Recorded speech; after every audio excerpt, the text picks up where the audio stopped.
PM Modi ने राजकोट में multi speciality hospital का किया उद्घाटन। 40 करोड़ की लागत से बना है यह हॉस्पिटल।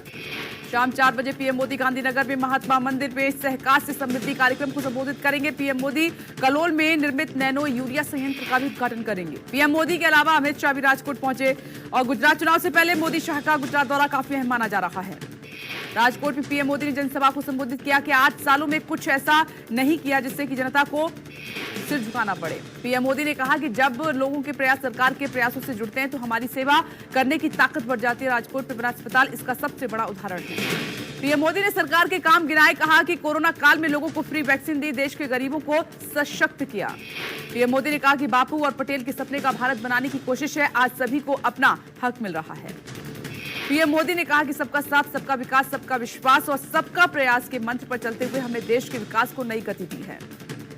यूपी में नए अध्यक्ष की घोषणा जल्द कर सकते हैं बीजेपी। सूत्रों के हवाले से खबर है कि आज भी नए अध्यक्ष के नाम पर फैसला लिया जा सकता है। यूपी में बीजेपी प्रदेश कार्य समिति की बैठक 29 मई यानी कि कल है। माना यह जा रहा है कि बैठक से पहले अध्यक्ष की घोषणा की जा सकती है। ब्राह्मण या पिछड़े वर्ग से किसी को अध्यक्ष बनाया जा सकता है। भूपेंद्र चौधरी, संजीव बालियान, बीएल वर्मा, सतीश गौतम, महेश शर्मा और डॉक्टर दिनेश शर्मा के नाम की चर्चा। ज्ञानवापी को लेकर जमीयत उल हिंद की देवबंद में विशाल सभाएं है। ज्ञानवापी, कुतुब मीनार, अजमेर दरगाह पर भी चर्चा संभव। देवबंद में आज पूरे देश के करीब 5000 मुस्लिम धर्मगुरु इकट्ठा होंगे। मौलाना महमूद मदनी की अध्यक्षता में यह बैठक होने वाली है। यूपी जमीयत उलेमाए हिंद के उपाध्यक्ष कासमी ने कहा है कि बैठक में मुसलमानों के मौजूदा हालात पर खासतौर पर चर्चा की जाएगी। मेरठ के थाने के बाहर लगे एक पोस्टर को अखिलेश यादव ने शेयर करके बीजेपी पर तंज कसा और थाने के बाहर लिखा था बीजेपी कार्यकर्ताओं का थाने में आना मना है। अखिलेश यादव ने लिखा है कि ऐसा पहली बार हुआ है और इन 5-6 सालों में सत्ता पक्ष लोगों का आना मना हुआ है थानों में। 24 घंटे के अंदर ही गहलोत सरकार के खेल मंत्री अशोक चांदना के सुर बदले हैं और जलालत भरे पद वाले ट्वीट के बाद लिखा कि सीएम गहलोत जो निर्णय लेंगे वो सही लेंगे। मुख्यमंत्री अशोक गहलोत से मिलने के बाद इस्तीफे की पेशकश करने वाले अशोक चांदना ने यूटर्न लिया है। कहा कि गहलोत हमारे अभिभावक की तरह हैं।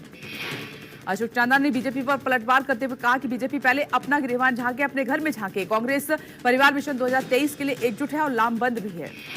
बेरोजगारी को लेकर कांग्रेस प्रवक्ता रणदीप सुरजेवाला ने बीजेपी को घेरा। ट्वीट करके लिखा कि बेरोजगारी ने 45 साल का रिकॉर्ड तोड़ा है, करोड़ों ने रोजगार की उम्मीद छोड़ दी है। सुरजेवाला ने कहा कि गांव से शहर तक रेलवे और सेना में भर्ती के लिए दिन रात जुड़े हैं, मगर मोदी सरकार में भर्ती और उम्मीद दोनों खत्म। उत्तराखंड के मुख्यमंत्री पुष्कर सिंह धामी ने समान नागरिक संहिता प्रारूप समिति के गठन पर 5 सदस्यीय कमेटी का गठन किया है।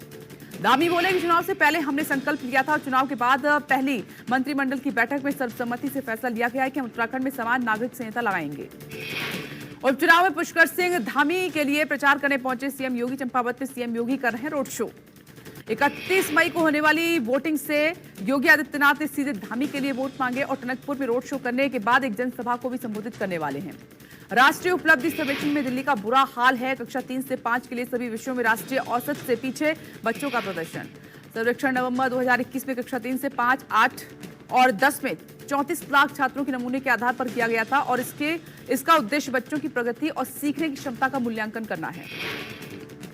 पंजाब को राष्ट्रीय उपलब्धि सर्वेक्षण में पहली रैंकिंग मिलने पर सियासत तेज हो गई। पंजाब कांग्रेस अध्यक्ष राजा वड़िंग ने पूछा कि सीएम भगवंत मान उपलब्धि पर बधाई क्यों नहीं देते। रिपोर्ट के अनुसार पंजाब देश में सबसे अच्छा प्रदर्शन करने वाला राज्यों में से एक है और छात्रों को बधाई नहीं देने पर वड़िंग ने सीएम पर तंज कसा है। राजा वड़िंग ने कहा कि पंजाब सरकार बाहरी हो गई है और उसे दिल्ली मॉडल के अलावा और कुछ दिखाई नहीं दे रहा है, जिसे पंजाब ने बहुत पीछे छोड़ दिया है। हरियाणा के गृह मंत्री अनिल विज ने ट्रकों को रोक कर चालान कटवाया। हाईवे पर भारी वाहनों को दंडित करने के लिए अनिल विज ने विशेष निर्देश भी दिए। वीर सावरकर की जयंती पर पीएम मोदी, अमित शाह समेत कई बड़े नेताओं ने श्रद्धांजलि दी है। पीएम मोदी ने एक वीडियो के जरिए वीर सावरकर को श्रद्धांजलि दी। पीएम मोदी ने ट्वीट करके लिखा कि मां भारती के कर्मठ सपूत वीर सावरकर को उनकी जयंती पर आदरपूर्ण श्रद्धांजलि। सावरकर को श्रद्धांजलि। पंजाब सरकार ने 424 वीआईपी लोगों की सुरक्षा वापस ली है। जिन लोगों की सुरक्षा वापस ली है उनमें डेरा मुखी सहित कई सेवानिवृत्त अधिकारी और पूर्व विधायक शामिल हैं। सुरक्षा वापस लेने से पहले सीएम मान ने रिव्यू बैठक भी की थी, जिसके बाद सुरक्षा में कटौती करने का फैसला लिया गया। महाराष्ट्र में हनुमान चालीसा पर फिर बवाल हो सकता है। नागपुर में राणा दंपत्ति और एनसीपी करेंगे पाठ। नागपुर के रामनगर में एनसीपी और राणा दंपत्ति आमने सामने दिखेंगे। प्रशासन ने राणा दंपत्ति के साथ साथ एनसीपी को भी हनुमान चालीसा पढ़ने की अनुमति दी।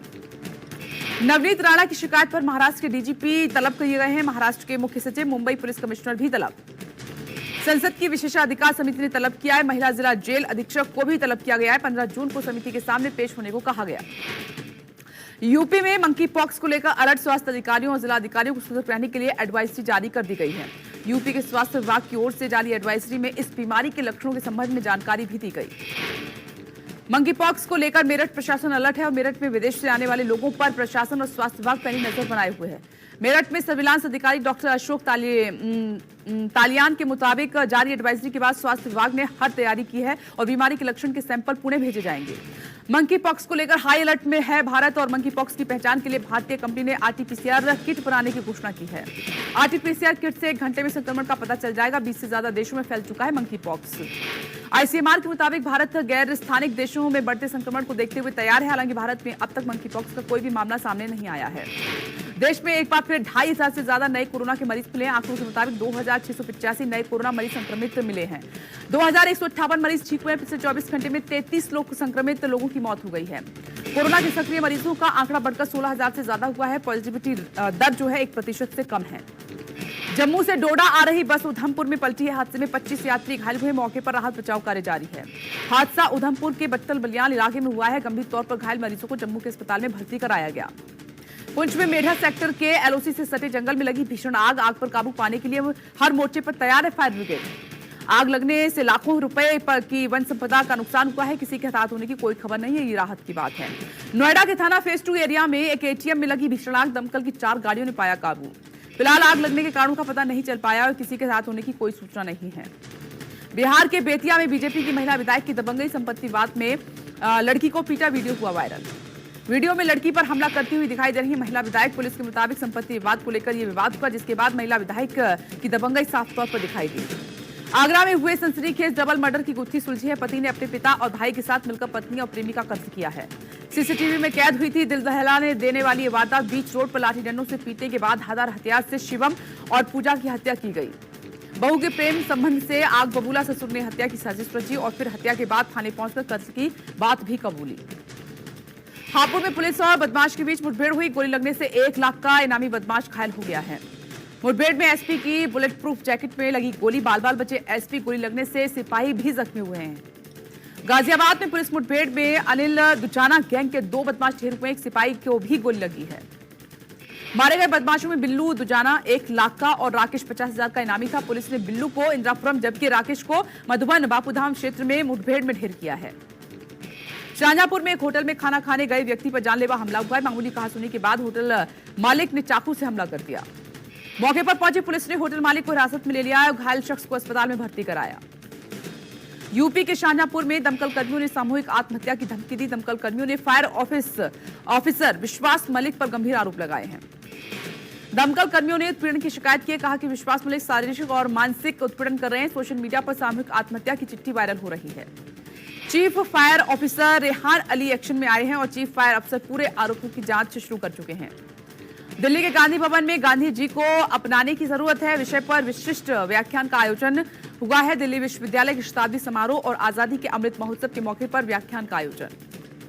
कार्यक्रम में विजय गोयल और दिल्ली बीजेपी के पूर्व उपाध्यक्ष सतीश उपाध्याय रहे। मौजूद प्रोफेसर केपी सिंह ने गांधी भवन में चल रहे विभिन्न कार्यकलापों पर प्रकाश डाला। हापुड़ में महिला को शराब पिलाकर 4 लोगों ने उसका गैंगरेप किया। आपत्तिजनक वीडियो बनाकर सोशल मीडिया पर वायरल भी किया। वीडियो वायरल होने के बाद पुलिस ने मामले पर संज्ञान लिया। 4 आरोपियों को गिरफ्तार भी कर लिया है। मेरठ के सोतीगंज में गैंगस्टर अजहरुद्दीन की करोड़ों की संपत्ति जब्त कर ली गई है। वाहन चोरी और कटान के दर्ज हैं कई मामले। साउथ दिल्ली के अम्बेडकर नगर में बदमाशों ने की फायरिंग। गोली लगने से 2 घायल हो गए हैं। घटना को अंजाम देकर 2 बदमाश मौके से फरार। एक बदमाश पुलिस को देखते ही उनकी जिप्सी में फरार हो गया। जिप्सी में जाकर बैठ गया। अररिया में बेखौफ बदमाश भीड़भाड़ वाले स्थित बैंक ऑफ इंडिया में हथियारबंद बदमाशों ने 37 लाख की लूट की है। बदमाशों ने बैंक के मैनेजर समेत बाकी स्टाफ को बंधक बनाया और फिर हथियार के बल पर लूट किया और फरार हो गए। समस्तीपुर में आपसी विवाद के चलते 2 पक्षों में खूनी झड़प हुई है। 2 लोगों की पीट कर हत्या करने के बाद दहशत में है माहौल। आरोपियों की तलाश में जगह जगह पुलिस दबिश दे रही है। इलाके के लोगों का आरोप है कि वर्चस्व की लड़ाई के चलते हत्या की वारदात को अंजाम दिया गया है।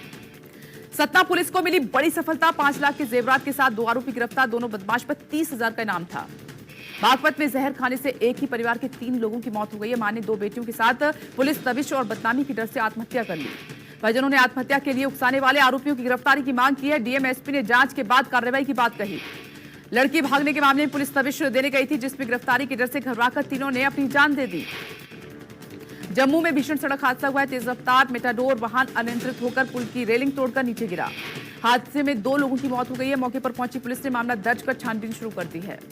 नालंदा में फिर खुली शिक्षा व्यवस्था की पोल और नोहसा पंचायत के बुल्ला बिगाम में एक झोपड़ी में सरकारी स्कूल चल रहा है। इस स्कूल के भवन के लिए जमीन का आवंटन भी किया गया, लेकिन अभी तक स्कूल बनाने का काम शुरू नहीं हुआ है, जिसकी वजह से बच्चे झोपड़ी में पढ़ाई करने के लिए मजबूर हैं। स्कूल की तस्वीरें सामने आने में के बाद प्रशासन एक्शन में है और डीएम ने कहा कि ऐसे और स्कूल भी अगर मिलते हैं तो उन्हें भी स्कूल भवन उपलब्ध कराए जाएंगे। पटना में सड़क पर ही 2 परिवार के बीच जमकर मारपीट हुई है। दोनों तरफ से जमकर लात घुसे चले हैं। थाना परिसर से लेकर गर्दीनी बाग मार्ग तक ये हंगामा काफी देर तक वहां चलता रहा। पूरी घटना का सोशल मीडिया पर वीडियो वायरल हो रहा है। बंगाली एक्ट्रेस विदिशा डे मजूमदार का फंदे से लटका हुआ शव मिला है। मौके पर पहुंची पुलिस ने शव को कब्जे में लिया। शव के पास से सुसाइड नोट मिला है, जिसमें लिखा गया है कि वो अपने करियर में अवसरों की कमी के कारण अपनी जान दे रही हैं। स्वतंत्र वीर सावरकर के सामने आया रणदीप हुड्डा का पहला लुक सामने आया है। फिल्म में सावरकर की भूमिका निभाते हुए नजर आएंगे रणदीप हुड्डा। और बुढ़ी कहे जाने पर भड़की एक्ट्रेस करीना कपूर खान ट्रोलर्स को दिया करारा जवाब। कहा कि हम बूढ़े और ज्ञानी हैं, पर तुम बिना पहचान के हो। फिल्म जुग जुग जियो के प्रमोशन के लिए चंडीगढ़ पहुंचे कियारा और वरुण स्टेज पर जमकर डांस करते हुए आए नजर। करण जौहर की पार्टी के बाद ट्विंकल खन्ना का हुआ बुरा हाल। सोशल मीडिया पर वीडियो शेयर कर कहा कि बैन हो फ्री ड्रिंक्स और बैन करण जौहर और बैन पार्टी।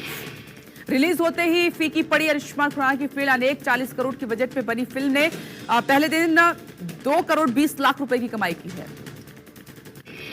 ईस्ट तिमोर द्वीप पर भूकंप के जोरदार झटके महसूस किए गए हैं। सुनामी की आशंका है। अमेरिकी जियोलॉजिकल सर्वे के मुताबिक भूकंप के कारण हिंद महासागर में सुनामी आ सकती है। सुनामी को लेकर एडवाइजरी जारी की गई है। ईस्ट तिमोर प्रशांत महासागर के बेहद संवेदनशील क्षेत्र में स्थित है। तिमोर में अक्सर तेज भूकंप के झटके आते हैं।